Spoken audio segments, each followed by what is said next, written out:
Ever wondered how China became the civilization it is today? It's a story told through millennia of rising and falling dynasties, each leaving an indelible mark on history. Let's embark on a journey through time, exploring the epic saga of China's imperial past. Our story begins in the mists of legend with the Xia dynasty, around 2070 BCE. Considered China's first dynasty, it's a tale of great kings and the birth of a hereditary monarchy, though much of its history is pieced together from ancient texts. Then, history comes into sharp focus with the Shang dynasty.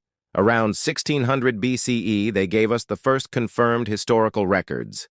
Imagine this: priests carving questions onto bones and turtle shells, heating them until they cracked, and reading the future in the lines. These oracle bones are the earliest form of Chinese writing. The Shang were also master craftsmen, creating stunning bronze vessels that are still admired today. Next, the Zhou dynasty takes the stage in 1046 BCE, and it's the longest-lasting dynasty in Chinese history, ruling for nearly 800 years. They introduced a powerful concept, the mandate of heaven. This idea stated that a ruler's right to govern was granted by the gods, but it could be lost if they became unjust or incompetent. This principle would shape Chinese politics for centuries.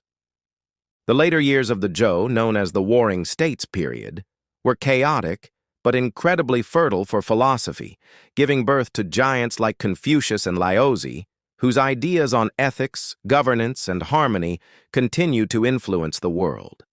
Out of this chaos, one state emerged victorious.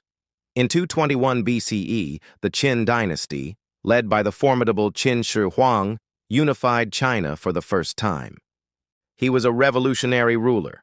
He standardized everything: currency, weights, measures, and even the written script, connecting a vast and diverse land. And of course, he initiated the monumental project we know as the Great Wall. Though his dynasty was brutally efficient and short-lived, its impact was transformative, laying the groundwork for imperial China. After the Qin's collapse, a new power rose, the Han dynasty, beginning in 206 BCE. This was a true golden age. The Han expanded the empire's borders, establishing the legendary Silk Road, a network of trade routes that connected China to the West, bringing in new goods, ideas, and cultures. This era saw the invention of paper, a revolution in communication and record-keeping. Confucianism was established as the state ideology, creating a system of governance and education that would endure for 2 millennia.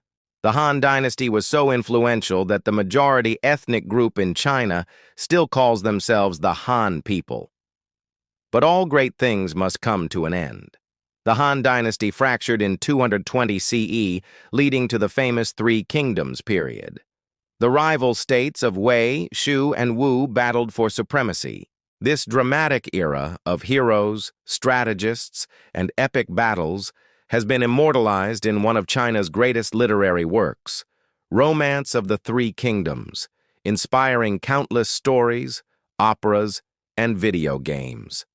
A brief reunification came with the Jin dynasty in 265 CE, but it was fragile. Internal conflicts and invasions from northern nomadic peoples soon shattered the peace, splitting the dynasty into the Western and Eastern Jin. This ushered in a long period of division known as the Southern and Northern dynasties. For nearly 3 centuries, China was a divided land. Yet, despite the constant conflict, this was a time of incredible cultural fusion. Buddhism, arriving from India, spread rapidly, profoundly influencing art, philosophy, and daily life. Then, like the Qin before it, a short-lived but powerful dynasty reunified China in 581 CE, the Sui. The Sui emperors were ambitious builders. Their greatest achievement was the construction of the Grand Canal, an engineering marvel that linked the fertile south with the political north, facilitating trade and communication. However, their grand projects and military campaigns were built on the backs of an overworked populace, and widespread rebellion brought the dynasty to a swift end. From the ashes of the Sui rose one of China's most glorious eras, the Tang Dynasty, from 618 to 907 CE. This was a cosmopolitan golden age. The capital, Chang'an, was the largest city in the world, a bustling hub of international trade where merchants, monks, and diplomats from across Asia gathered. Poetry flourished, with masters like Li Bai and Du Fu creating works that are still celebrated today. Art, music, and culture reached new heights, and China's influence spread far and wide. Following the Tang's decline, China once again fragmented into the 5 dynasties and 10 kingdoms period. It was a time of political instability and warfare, but this chaos paved the way for the rise of the Song dynasty in 960 CE. While the Song may not have been the strongest military power, it was an era of incredible innovation and refinement. This is when some of the world's most important inventions were developed: movable type printing, gunpowder, and the magnetic compass. The economy boomed, and cities swelled with a vibrant merchant class. Song dynasty art, particularly its elegant ceramics and landscape paintings, is renowned for its sophisticated beauty. This prosperity, however, was overshadowed by a constant threat from the north. Eventually, the Mongol hordes, led by Kublai Khan, grandson of Genghis Khan, conquered all of China, establishing the Yuan dynasty in 1271. For the first time, all of China was ruled by a non-Han people. The Mongols secured and expanded the Silk Road, and it was during this time that Marco Polo made his famous journey to the east.